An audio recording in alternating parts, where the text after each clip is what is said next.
All right, let me walk you through this Coleman Triton camping stove. My family and I go camping in that travel trailer right over there quite a bit all summer long, and this is our go-to. I love it. I'm going to walk you through all the details, so let's go ahead and get into it.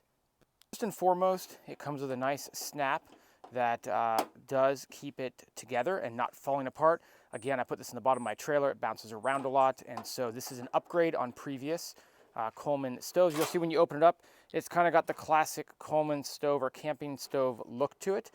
You've got your wind flaps here that you're going to go ahead and take out and affix to the sides. So you're going to go ahead and pull this out, and on the sides here you'll see that you can just slide that in and slide that in.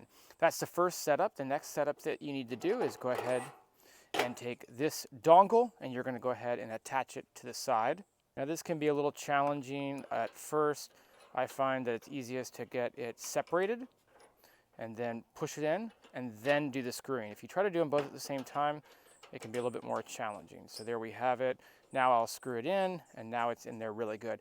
If you find that it's not working, it's because you didn't attach this right usually. That's usually the case. Now this needs to get attached to your propane, which I'll show you how I do that. So you can buy the small little propane canisters that Coleman makes or another brand makes that hook up right here. But I tend to recommend that you go with a setup like this if you're going camping more often, because now you're hooked into a propane tank that you can refill for, for much easier, much less. It hooks up through this cable. I do a more elegant setup when I'm out actually camping and having it set up for a while. But anyways, either way you go, you've got that all hooked up, right? Now, the nice thing about this stove is this auto start button, and it actually works. How many times have you had an auto start button that doesn't end up working, right? So it's very, very simple. It's gonna fire a spark through either one, whichever one you wanna light. So all you have to do is turn on the propane until you hear it.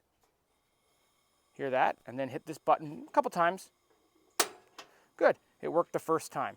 So there you have it, and you can see. Now another thing that I wanna point out about this is certain camping stoves, you're not able to go very low, right? They can fire it nice and hot, but sometimes you just want to simmer something, right? And this one does a very good job of allowing you to get that flame down really, really low. You can see that it's still on, but it is barely on. And that's what I love, because I can simmer something like maybe cooking onions in the morning or something I'm cooking, right? And then obviously it'll go up to really, really high. 22,000 BTUs between the two of these burners. What they say is that you can get a 12-inch pan and a 10-inch pan side by side. And that tracks. I have a big 12-inch pan, and I tend to notch it so that the handle comes off this way and it hangs out like that. And I get a smaller little pan over here. Or what I'll often do is get my big 10-inch cast iron pan here, and then I'll do my little tea kettle here. So this is overall very, very good. The things I like the best about it, it's very rugged. It's very easy to travel with. It all comes back and folds into this kind of rectangular box, and it actually stays locked. It's very easy on the setup and the teardown, and then the fine-tuned controls over the volume of gas and heat that you're going to come out of it. So I've been through a bunch of these over the years. I've been camping for 30, 40 years of my life. This is a great one. It really is. I would highly recommend it, and I hope that you got value out of this.